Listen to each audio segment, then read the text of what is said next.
ಮಾರುತ ಇದು ಎಸ್ ನಾರಾಯಣ್ ಅವರು ಡೈರೆಕ್ಟ್ ಮಾಡಿರುವಂತಹ ಚಿತ್ರ. ಇನ್ನು ಇದರ ಪ್ಲಾಟ್ ವಿಷಯಕ್ಕೆ ಬರೋದಾದ್ರೆ, ಬೆಂಗಳೂರಲ್ಲಿ ನಡೀತಾ ಇರೋ ಈ ಕಥೆ ಇಲ್ಲಿ ಒಂದಷ್ಟು ಜನ ಹೆಣ್ಣು ಮಕ್ಕಳು ಕಾಣೆಯಾಗಿರ್ತಾರೆ. ಅಂಡ್ ಅದೇ ಟೈಮಲ್ಲಿ ಹೀರೋಯಿನ್ ಅನನ್ಯ ಕೂಡ ಅಲ್ಲಿಗೆ ಬರ್ತಾಳೆ. ಸೊ ಬಂದ ಮೇಲೆ ಏನೇನಾಯ್ತು, ಇಷ್ಟೊಂದು ಜನ ಮಿಸ್ ಆಗಿರೋದಕ್ಕೆ ಕಾರಣ ಏನು, ಅಂಡ್ ಅದರಲ್ಲಿರೋ ಆ ಚಿದಂಬರ ರಹಸ್ಯ ಎಂಥದ್ದು ಅನ್ನೋದನ್ನ ನೀವು ಫಿಲ್ಮ್ ಅಲ್ಲಿ ನೋಡಿನೇ ತಿಳ್ಕೋಬೇಕು. ಇನ್ನ ಆಕ್ಚುಲಿ ಸಿನಿಮಾ ಹೇಗಿದೆ, ನನಗೆ ಹೇಗೆ ಅನಿಸ್ತು ಅನ್ನೋದ್ರ ಬಗ್ಗೆ ಡೀಟೇಲ್ಡ್ ಆಗಿ ಮಾತಾಡ್ತೀನಿ. ಆದ್ರೆ ಅದಕ್ಕಿಂತ ಮುಂಚೆ ಚಾನಲ್ಗೆ ಹೊಸಬ್ರಾಗಿದ್ರೆ, ಮಾಡುವಂತ ವಿಡಿಯೋಗಳಿಷ್ಟ ಆಗ್ತಿದ್ರೆ ಲೈಕ್ ಕೊಟ್ಟು ಸಬ್ಸ್ಕ್ರೈಬ್ ಮಾಡ್ಕೊಂಡು ಸಪೋರ್ಟ್ ಮಾಡಿ.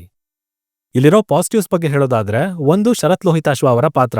ಅಪ್ಪ ಅನ್ನೋ ಎಮೋಷನ್ ಸುತ್ತ ಅವರಿಗೆ ಒಂದೆರಡು ಒಳ್ಳೆ ಸೀಕ್ವೆನ್ಸ್ಗಳನ್ನ ಬರ್ದಿದ್ದಾರೆ. ಅಂಡ್ ಎಷ್ಟೋ ಕಡೆ ಕೇಳಿದೀವಿ ನೋಡಿದೀವಿ ಅಂತ ಅನ್ಸಿದ್ರು ಅಲ್ಲಿನ ಪರಿಸ್ಥಿತಿ, ಅದಕ್ಕೆ ತಕ್ಕ ಹಾಗೆ ಬರ್ದಿರೋ ಡೈಲಾಗ್ಗಳು ಇಷ್ಟ ಆದ್ವು. ಸ್ಪೆಷಲಿ ಅಪ್ಪ ಮಗನ ನಡುವೆ ಇರೋ ಸಂಭಾಷಣೆ, ಅಲ್ಲಿ ಇದ್ದಂತ ಡ್ರಾಮಾ ಕೂಡ ಒಂದು ಮಟ್ಟಿಗೆ ಚೆನ್ನಾಗೇ ಇತ್ತು. ಇದರ ಹೊರತಾಗಿ ಕೊಟ್ಟಿರೋ ಪಾತ್ರಕ್ಕೆ ಎಲ್ರೂ ಸಾಧ್ಯವಾದ ಮಟ್ಟಿಗೆ ನ್ಯಾಯನ ಒದಗಿಸಿದ್ದಾರೆ ಅಂತ ಹೇಳ್ತೀನಿ. ಇನ್ನು ಇದರ ನೆಗೆಟಿವ್ಸ್ ಕಡೆ ಬರೋದಾದ್ರೆ, ಈಗ ಪಾಸಿಟಿವ್ ಅಂತ ಏನೇನ್ ಹೇಳ್ದೆ ಅಲ್ವಾ, ಅದನ್ನ ಬಿಟ್ಟು ಬೇರೆ ಏನೇನೂ ವರ್ಕ್ ಆಗ್ಲಿಲ್ಲ. ಒಂಥರ ಹಾಫ್ ಬೇಕ್ಡ್ ಪ್ರಾಡಕ್ಟ್ ರೀತಿ ಅನ್ನಿಸ್ತು.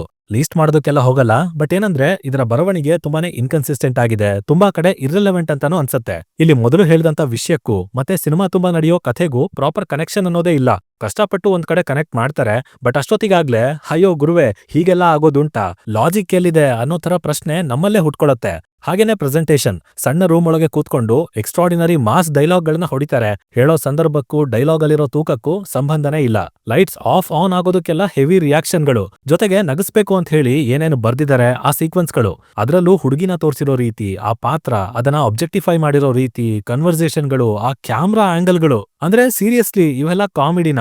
ಈ ಟೈಮಲ್ಲಿ ಇದೆಲ್ಲ ವರ್ಕ್ ಆಗತ್ತಾ? ಜನ ಅದನ್ನ ಒಪ್ಕೋತಾರ ಗೊತ್ತಿಲ್ಲ, ಬಟ್ ಡೆಫಿನೆಟ್ಲಿ ನನಗಂತೂ ವರ್ಕ್ ಆಗ್ಲಿಲ್ಲ.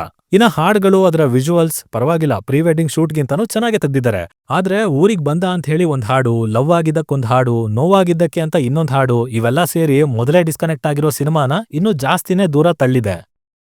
ಟೋಟಲ್ ಆಗಿ ಈ ಸಿನಿಮಾ ನನಗೆ ಬಿಲೋ ಆವರೇಜ್ ಎಕ್ಸ್ಪೀರಿಯನ್ಸ್ ಕೊಡ್ತು ಅಂತ ಹೇಳ್ತೀನಿ. ತಗೊಂಡಿರೋ ವಿಷಯ ಏನೋ ಚೆನ್ನಾಗೇ ಇದೆ, ಆದ್ರೆ ಅದಕ್ಕೆ ಬೇಕಾಗಿರೋ ತರ ಕಥೆನ ಕನೆಕ್ಟ್ ಮಾಡಿ ಆದಷ್ಟು ನರೇಷನ್, ಸ್ಕ್ರೀನ್ ಪ್ಲೇ, ಪ್ರೆಸೆಂಟೇಷನ್ ಇಂದ ಬ್ಯಾಲೆನ್ಸ್ ಮಾಡಿದ್ರೆ ಇನ್ನೊಂಚೂರು ಬೆಟರ್ ಇರ್ತಿತ್ತು. ಸೊ ನಿಮಗೆ ಇದರ ಟ್ರೈಲರ್ ಇಷ್ಟ ಆಗಿದ್ದು ದುನಿಯಾ ವಿಜಯ್ ಅವ್ರಿಗೋಸ್ಕರ ಹಾಗೆ ಶ್ರೇಯಸ್ ಮಂಜು ಅವ್ರಿಗೋಸ್ಕರ ಹೋಗ್ತೀರಾ ಅಂದ್ರೆ ಒಂದು ಸಲ ಟ್ರೈ ಮಾಡ್ಬೋದು. ಬಟ್ ಉಳ್ದವ್ರಿಗೆ ನಿಮ್ಮಿಷ್ಟ ಅಂತ ಹೇಳ್ತಾ ನಾನು ಹೊರಡ್ತಾ ಇದ್ದೀನಿ. ಇನ್ನ ನಿಮ್ಮಲ್ಲಿ ಯಾರಾದ್ರೂ ಆಲ್ರೆಡಿ ಈ ಸಿನಿಮಾನ ನೋಡಿ ಆಗಿದ್ರೆ ಇದು ನಿಮಗೆ ಯಾವ ತರ ಅನುಭವ ಕೊಡ್ತು ಅನ್ನೋದನ್ನ ಕೆಳಗಡೆ ತಪ್ಪದೇನೆ ಕಮೆಂಟ್ ಮಾಡಿ ತಿಳಿಸ್ಬಿಡಿ.